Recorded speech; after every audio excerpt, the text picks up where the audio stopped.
Hey everybody, welcome back to Run and Gun. I'm JT, and in this video I'm going to show you 10 Lightroom tips and tricks for portrait editing. And you can use these tips to make your portraits more professional. These are what I use every day, and this is kind of my checklist that I go through, and I'll show you how to make better portraits. So I recently did a photo shoot, and these are some of the photos here. I'm really happy with the way they turned out. Here's kind of a look behind the scenes of our shoot. So what we're going to do is we're going to go and we'll choose a photo. I think this one looks pretty good, and this is the raw photo before I did any editing. So let's get started with the first tip, and that is to crop. One of the biggest things I see with beginning portrait photographers is they shoot a little bit wide, and that means you're going to have to crop in Lightroom. So let's get rid of some of these distracting objects over here. I'm going to hit this crop tool up here. Also, the shortcut is R, so I can hit R. And let's go with a 5:7 crop. And you can see these lights here ended up in my frame. I did shoot a little bit wide. We have these light stands over here. So what we're going to do is we're going to crop those out, and we're going to make sure the focus is on our subject. And we want to go as wide as we can here in this particular frame, but we don't want those bright lights. All right, and let's hit enter to save that crop, and that looks much better. You can see the focus is now on our subject, and we are not as distracted by these bright lights over on the left and the right, and this giant light stand that was in my frame over here. That looks way better. So our second Lightroom editing tip is to select a color profile, and a lot of people miss this step. It's such a small box in Lightroom. A lot of people go right by it and just leave it as the default, which is usually Adobe Color, but we can click open this little drop down box and we can see Adobe Landscape. This adds a little more saturation. Adobe Portrait, that kind of flattens out your image and desaturates it. Gives you some nice skin tones there actually.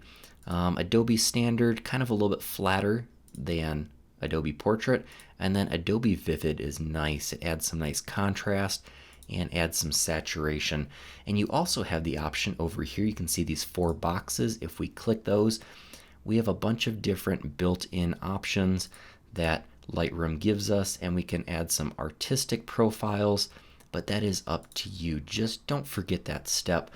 I'm gonna go, and I think I'm gonna stick with Adobe Vivid, and that's gonna give us some nice skin tones, some nice contrast, and some nice saturation, and we're getting started with a very solid image.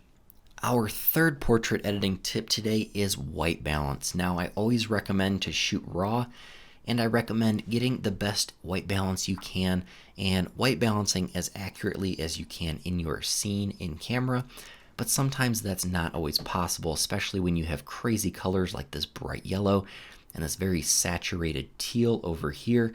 So our next best option is to select a white part in this image. So remembering when we shot this, his graphic tee is actually pretty white, and here's a nice white part right here. So we're going to go over and let's try and select a white part of that image, and you can instantly see the skin tones look much better, and they were very blue before, and I like the way they look now. Skin tones are extremely important in making your image look professional and accurately representing your subject. So let's move on to tip number 4. Our next portrait editing tip is contrast. So once our exposure looks good, and this looks pretty dead on where I want it, we're going to start messing with contrast. And sometimes it can be a little bit difficult to understand where exactly I want my contrast by messing with my tone slider. So one little trick I like to use, or hack, is to turn down my saturation, which makes my image black and white temporarily, and now I can focus on my luminance contrast. You can see this is a very kind of flat image. We have some bright whites and some dark blacks and lots of just kind of flat gray. So while my image is black and white, I'm going to start editing and adding in some contrast to this image. It will all depend on the image you're working with, getting it exactly how you want it. But this is a much easier way to not get distracted by the colors. So that's looking pretty good. We'll turn down the exposure there to just a touch. And I think that's looking pretty good. I am happy with the contrast. Let's double click this little saturation slider. That'll reset it to 0. And there we go. I like that contrast much, much better. And I wasn't distracted by all of the saturation. So if we hit backslash, we can see our before and our after. And I really like the way this portrait's looking so far. So for our 5th tip, we're going to take a look at this presence tab right here. Now, a lot of people's first instinct is to just go ahead and crank all of these, and that usually ends up with a pretty crummy looking portrait. So let's go ahead and reset all of these sliders. Again, the little trick is to double click your slider and that will reset it to 0. So this tip I like to use with the dehaze slider.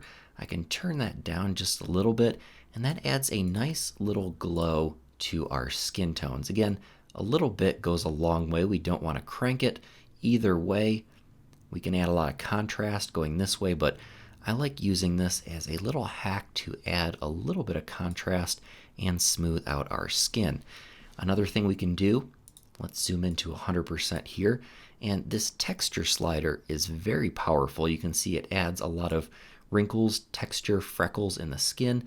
We can also turn it down into the negative values here and really smooth out our skin. Now we don't want to go too far again and have our image look too hazy. We want some detail in there.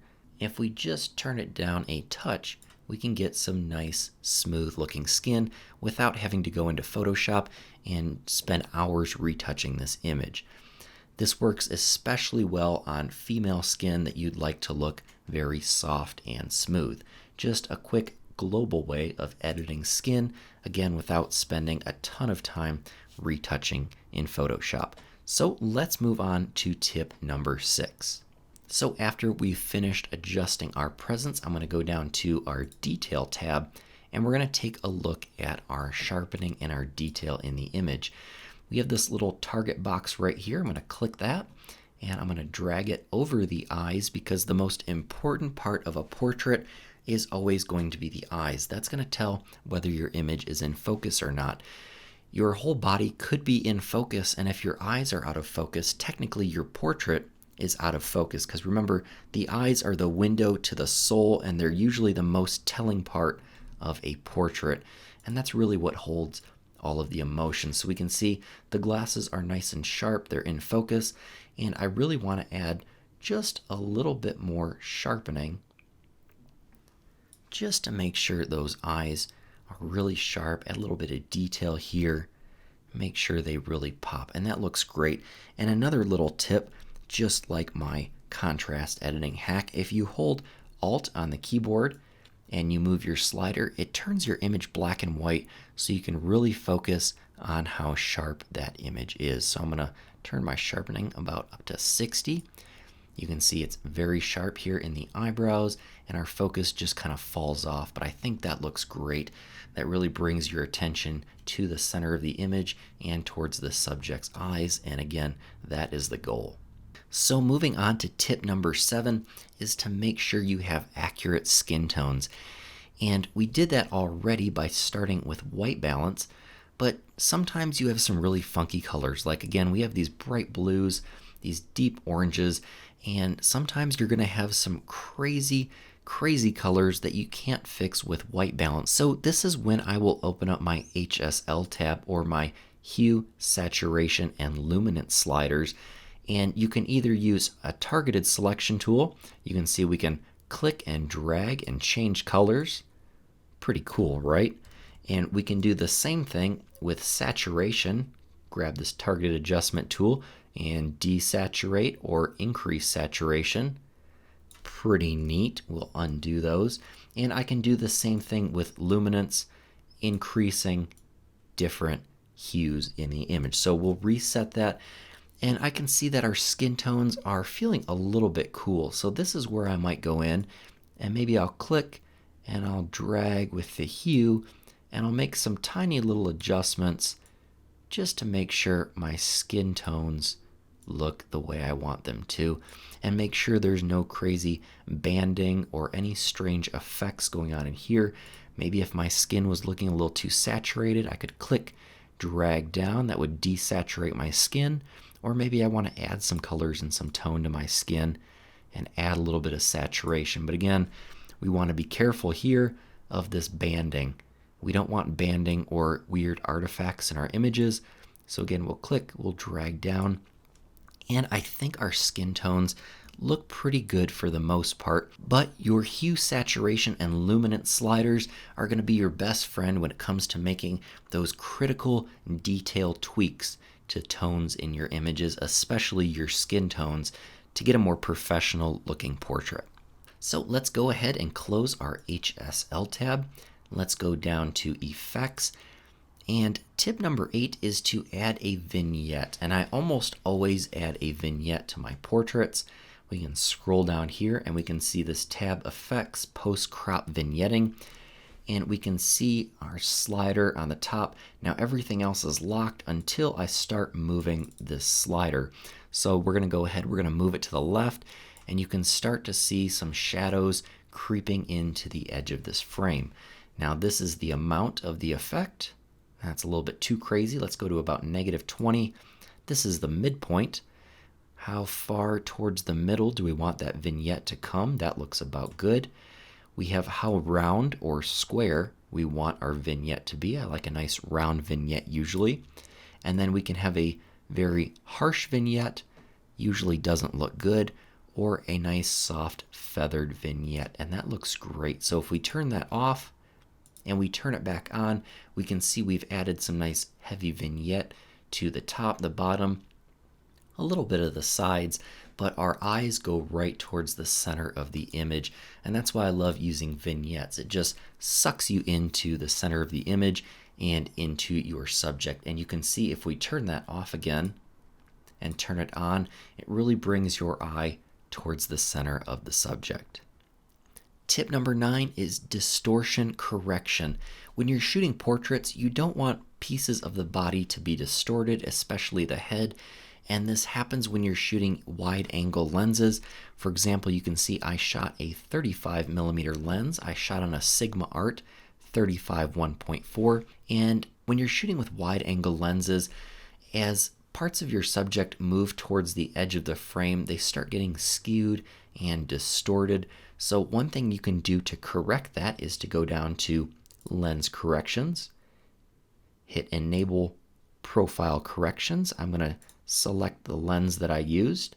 That would be a Sigma, and it just fills in the rest after I selected Sigma, and you can see we added a little bit of a distortion correction, and we can turn that on and off, and you can see the effect that has. Very minimal in this particular image. The 35mm Sigma Art does a pretty good job internally of correcting that distortion, but let's say you're shooting a portrait with a 14mm or a 20 or a 24, you can start to see a lot of distortion around the edges, and Lens Corrections is a great way to fix that. So throughout this tips and tricks video, I've showed you a lot of global editing options to edit your whole image. What we're going to do now is some local editing, and I'm going to grab our radial filter here.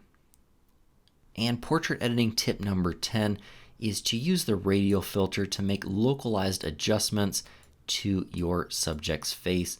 In this instance, I'm going to brighten up the subject's face, add a little bit of contrast, and make sure that face really pops out. So what I'm going to do is bring up the exposure, and you can see what we have here is it's affecting everything outside of the radial mask. So you want to be sure to hit that invert button, and that's looking a little bit bright, not a fan, so I'm going to go ahead, add some contrast, play with the whites just a little bit right there. And as we turn up the exposure, we're going to compensate with contrast. So add some nice contrast to the face, and let's go ahead, we'll turn that off, turn it back on, and I like the little bit of brightness and some of the tones that we brought back to the face. So I'm going to hit close, and I think that's looking pretty good. That's a great start to our image. Let's hit backslash. There's the before, there is the after, and I think that is a great start to this portrait, and I'm very happy with the way this turned out. I really hope you guys enjoyed these Lightroom editing tips and tricks. If you did learn something from that video, don't forget to hit the like button. Make sure you subscribe for more Lightroom editing tips and tricks videos.